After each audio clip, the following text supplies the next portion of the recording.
Neste capítulo, nós vamos estudar momento linear, impulso e colisões. Os objetivos do capítulo são: definição de momento linear e impulso, a conservação do momento linear como uma lei universal da física, colisões elásticas e inelásticas e a definição de centro de massa. A gente começa pela definição do momento linear. Esse conceito físico de momento linear, ele é importante, você pode entender a importância dele intuitivamente da seguinte forma, com a seguinte pergunta: o que é mais fácil de parar, um caminhão a 100 km por hora ou uma moto a 100 km por hora? É óbvio que é mais fácil parar a moto a 100 km por hora. Apesar dos dois estarem com a mesma velocidade, a moto é muito mais leve. Então, massa e velocidade estão conectados na quantidade física chamada de momento linear, que é definido como P igual a massa vezes a velocidade. A gente já viu que velocidade é uma quantidade vetorial, o P também vai ser uma quantidade vetorial.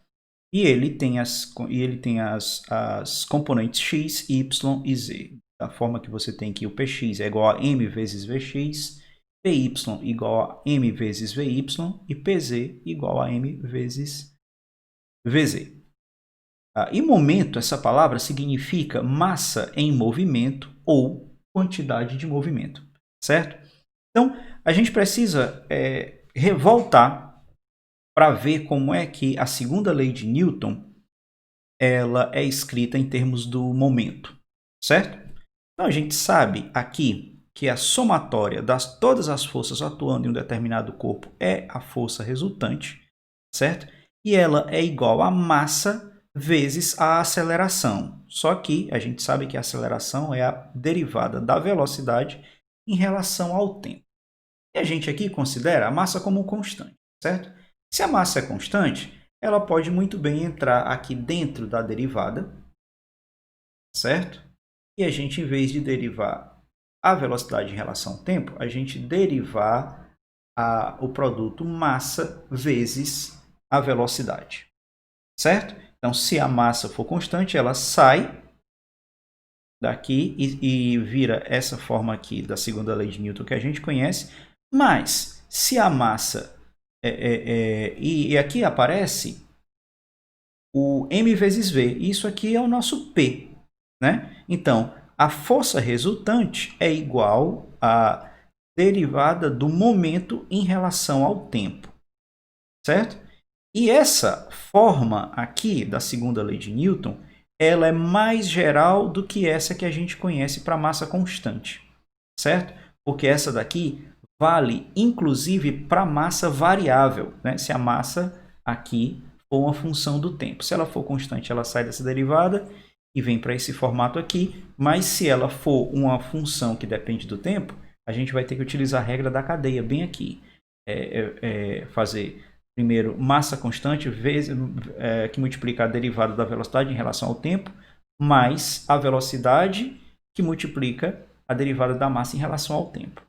Tá certo? Fica um pouco mais complicada, mas essa daqui, a operacionalização dessa derivada aqui, mas o que interessa por hora é que essa é a forma completa da segunda lei de Newton, que é válida tanto para a massa constante quanto para a massa variável. Ou seja, a força resultante é igual à derivada do momento linear em relação ao tempo. Certo? Então, o nosso próximo passo é definir o que é impulso. Então, a gente volta lá para a nossa lei de Newton, a segunda lei de Newton. A gente viu que a força resultante é igual a dp dt, então o dt estava aqui embaixo, a gente passou multiplicando, tá certo? De forma que a gente tem que o dp, a variação infinitesimal de momento, é igual à somatória de todas as forças atuando no corpo, vezes um intervalo infinitesimal de tempo. Quando a gente integrar essa equação dos dois lados, de um p0 até um p de t qualquer, e de um tempo t0 até um tempo t qualquer, a gente vai ter que essa integral aqui do lado esquerdo se transforma no ΔP. E se essas forças forem constantes, elas podem sair da integral E aí a gente vai ter que ΔP, a variação do momento linear, vai ser igual à força resultante, que multiplica ΔT. E essa variação de momento linear é o que a gente chama de impulso. É a quantidade que a gente chama de impulso. Então, o teorema do impulso, né, diz o seguinte, que a variação do momento linear é igual ao impulso que o corpo sofre, e esse impulso é calculado como sendo a integral da força no tempo, durante o tempo em que essa força atuou sobre o corpo. Certo? Então, a gente pode olhar para essa definição do impulso na forma gráfica. A gente sabe que o impulso vai ser a integral da força no tempo, certo? Então, se a gente fizer um gráfico de força em relação ao tempo, a integral desse gráfico, a gente sabe que é a área abaixo do gráfico. Então, o impulso é dado pela área abaixo de um gráfico de força em relação ao tempo. E aqui a gente tem dois tipos de impulso. Veja, esse impulso aqui, que ele é muito curtinho, ele atua por um ΔT muito curto. Tá vendo que esse ΔT bem aqui é bem curtinho, mas a força é muito alta. A intensidade da força é muito alta. Já esse outro impulso aqui, ele atua em um ΔT muito mais longo do que esse aqui, e ele tem uma força, um pico de força, né, uma intensidade de uma força máxima muito mais baixo do que esse. Então, o que é que a gente tem aqui? Isso aqui é como se fosse uma colisão dura, né? Uma força dá um impacto muito rápido em alguma coisa, uma força muito forte e muito rápida. E uma colisão macia, que é quando você faz uma força atuar durante um tempo muito longo. Certo? Então, nos casos mais gerais possíveis do dia a dia, a força que atua no objeto, né, atua durante um tempo, ela não é constante. Quando a gente estudou leis de Newton, a gente usava e abusava de forças constantes, com exceção, por exemplo, da lei de Hooke, da mola, né, que a força era variável. Certo? Mas no mundo real, quando você interage com alguma coisa, quando você empurra um carro, quando há uma colisão entre dois carros, quando você cai e bate no chão, né, a força não é variável. A força é algo muito parecido com isso aqui. Ela atua durante um determinado tempo ΔT, certo? E ela começa no zero, sobe até um valor máximo e rapidamente cai para zero. Tá certo? Só que é muito difícil calcular qual é a força exata de um determinado impacto. É por isso que no impulso, a gente define o que é chamado de força média. Né? Então a gente pega aqui o valor médio dessa força e de forma que a integral abaixo dessa área azul vai ser igual à área abaixo desse gráfico da força média, como se a força fosse constante entre T1 e T2, certo? E a gente pode, conhecendo o impulso, que a gente sabe que é igual à variação do momento linear, a gente pode escrever esse impulso como sendo uma força média vezes ΔT. Então, para definir a força média de um impacto, de um impulso, tudo que a gente precisa é dividir o J, que é o impulso, pelo ΔT, e a gente tem qual foi a força média durante esse impacto, ou essa colisão, ou a atuação dessa força, né? Quando você aplica, quando qualquer objeto sofre um determinado. Então, já sabendo da forma do teorema do impulso, eu quero falar para vocês, eu quero comparar momento linear com energia cinética. Por que esses dois? Porque são as duas quantidades que envolvem massa e velocidade. O momento linear, a gente já viu que é massa vezes velocidade, e a energia cinética é massa vezes velocidade ao quadrado dividido por 2. E a gente tem aqui o teorema do impulso, que J é igual à integral da força no tempo, e esse J é igual a ΔP, que é a variação do momento linear. No teorema trabalho-energia, a gente sabe que o trabalho da força de uma força resultante o trabalho da força resultante vai ser igual a força escalar ΔS, e isso vai ser igual à variação da energia cinética. Certo? Então, vamos aqui mostrar a analogia e a similaridade entre os dois. Nessa imagem aqui, que tem um lançador de bola de beisebol, né? Então, ele está aqui armando fazendo aquela pose lá para poder jogar a bola, né? E fazendo aquela amplitude do movimento que ele está pegando impulso para poder projetar o corpo para frente para jogar a bola. Enquanto a bola está na mão dele, ela vai sofrer essa força resultante apontando para cá. E a bola vai ser deslocada de um intervalo D durante o intervalo ΔT. E só no final do movimento é que ele vai lançar a bola. Certo? Então, o trabalho que o lançador exerceu sobre a bola vai ser igual a força resultante vezes o deslocamento.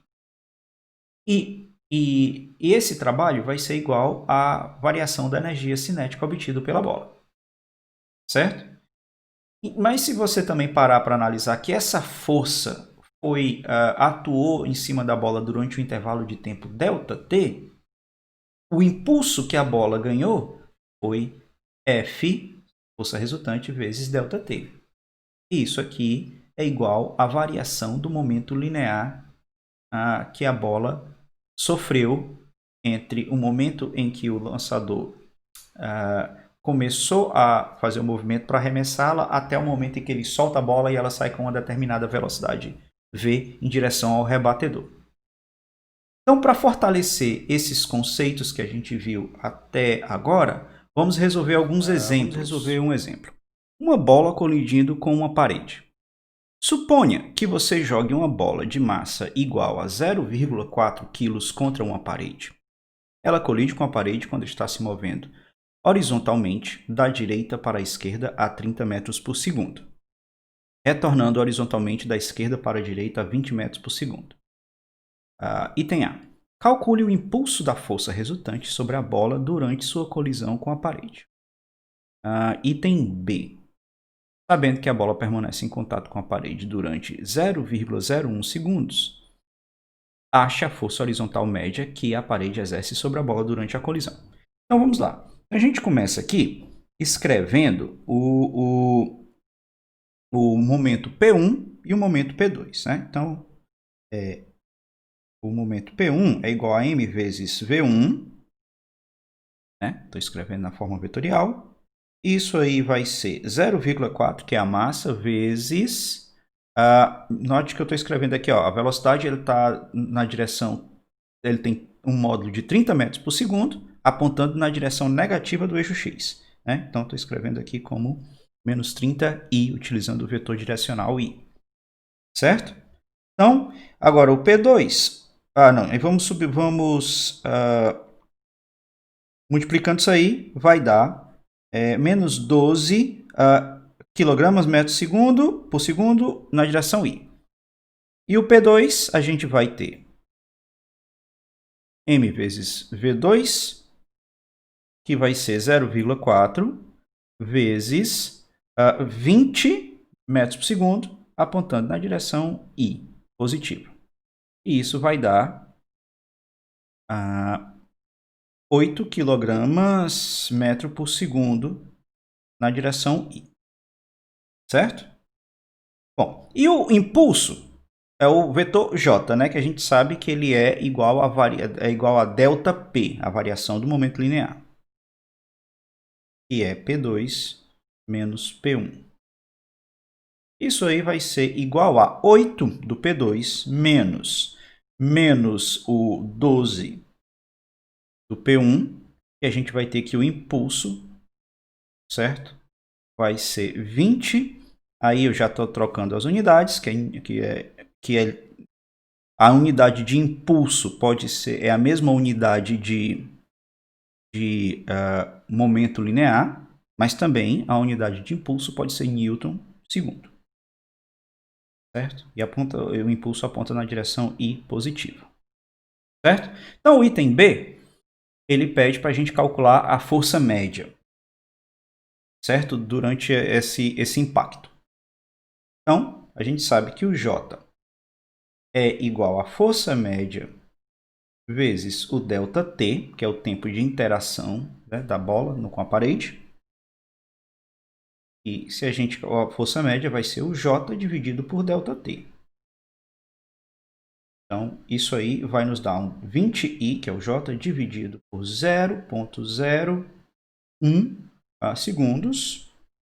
E isso equivale a 2.000 newtons, apontando na direção positiva do eixo X. Certo? Então, esse exemplo é muito simples, mas ele mostra que durante o impacto, se você souber a velocidade antes e a velocidade depois, com o ΔP e o tempo aproximado de interação da parede da bola com a parede, certo? Você consegue estimar qual é a força média. É óbvio que, na verdade, essa força, a gente já viu isso, a força não é constante, né? Ela, na verdade, ela está zero na hora que encosta e à medida que ela vai desacelerando, que vai deformando a bola, ela vai atingindo o valor máximo e na hora que ela retorna, que ela vai reduzindo a deformação, a força vai zerando, né? Então, ela, na verdade, é um pico. Mas, todo pico tem um valor médio, né? Então, a gente estima o valor médio dessa forma aí, que é simplesmente dividindo o impulso pelo ΔT, certo? E calculamos que dá 2.000 newtons na direção I para esse impulso, para esse exemplo aí. Okay? Então, esse é o exemplo, o exemplo número 1 desse capítulo. Baseado no problema anterior, da bola, do impacto da bola sobre uma parede e retornando, vamos pensar num problema um pouco mais interessante do que esse. Imagine que um vaso esteja passando perto de um prédio e um vaso caia de uma janela na sua cabeça. A pergunta é melhor que o jarro quebre ou que fique inteiro? Certo? Então o que a gente quer saber é qual é a força média de impacto na nossa cabeça. Quando o jarro quebra ou quando ele fica inteiro. Então vamos lá. Vamos primeiro ver sem quebrar. Certo? Então, o que a gente tem aqui é um vaso com uma florzinha caindo com velocidade V, certo? Em cima de uma superfície, com a superfície aqui qualquer, certo?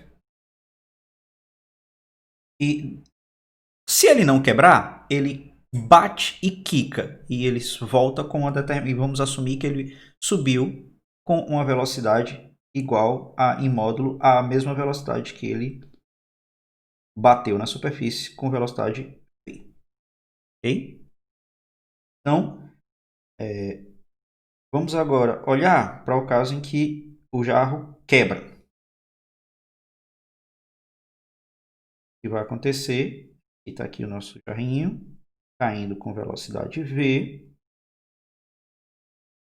E quando ele atinge a superfície, ele para e fica com velocidade V igual a zero e quebra.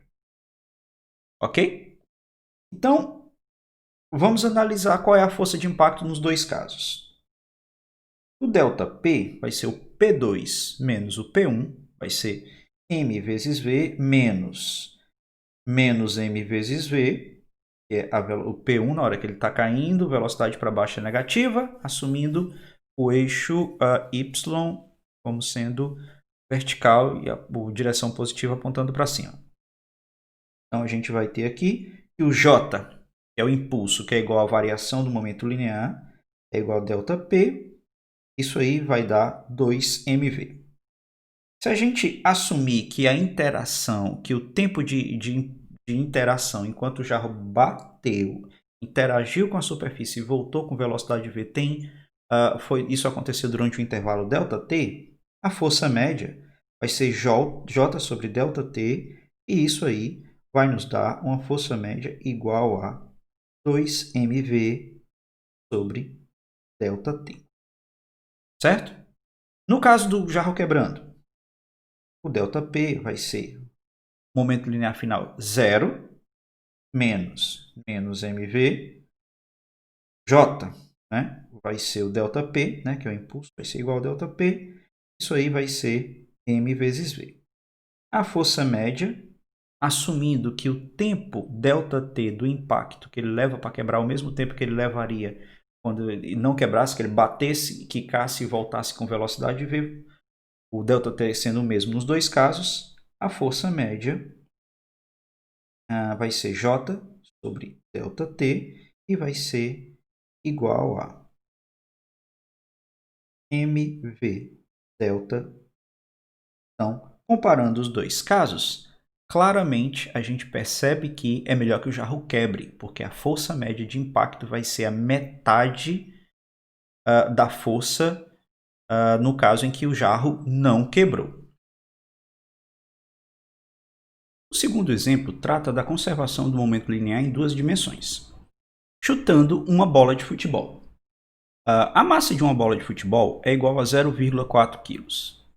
Inicialmente, ela se desloca da direita para a esquerda a 20 metros por segundo. Ela vem rasteirinha. A seguir, é chutada, deslocando-se com velocidade a 45 graus para cima e para a direita, com módulo igual a 30 metros por segundo. Calcule o impulso da força resultante e a força resultante média, supondo um intervalo de tempo de colisão de 0,01 segundo. Pois bem, então a gente sabe que o impulso é igual à diferença ao ΔP, né, que é a diferença do momento final menos o inicial, certo? E o nosso P1 vai ser m vezes V1.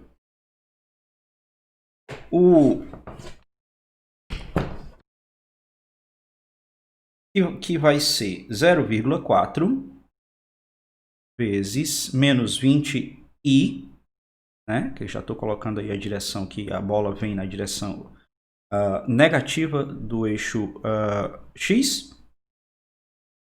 E isso aí dá menos 8i. O P2 vai ser mv2. E aí a gente vê que o V2 é um vetor a 45 graus, né? Então você decompõe ele na componente vertical e na componente horizontal. E o ângulo que ele faz com a horizontal é 45 graus. Né? Então isso aí vai ser igual a mv2x na direção y mais mv2y na direção j. E se a gente substituir os valores, isso aí vai ser 0. O V2x vai ser o quê? Olhando para a figura, a gente vê que vai ser V2 cosseno de 45, que é raiz de 2 sobre 2.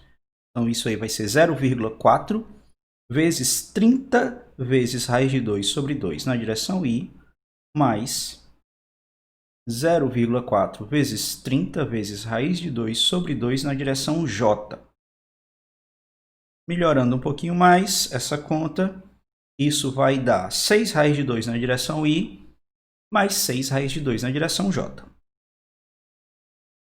O nosso j, ele vai ser P2 menos P1. Então, vai ser 6 raiz de 2 menos 8 na direção y, mais 6 raiz de 2 na direção j. E esse aí, simplificando um pouco mais, a gente vai ter 16,5 na direção y, mais 8,5 na direção j.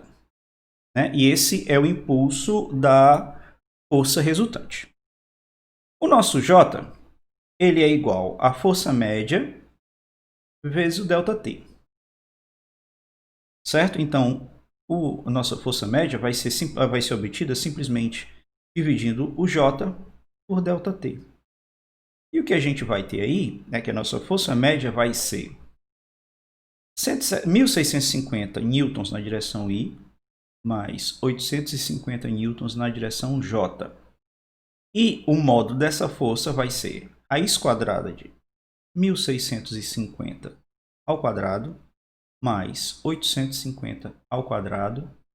E isso dá uma força de módulo igual a 1856 newtons. E esse é o exemplo de conservação do momento linear total em duas dimensões.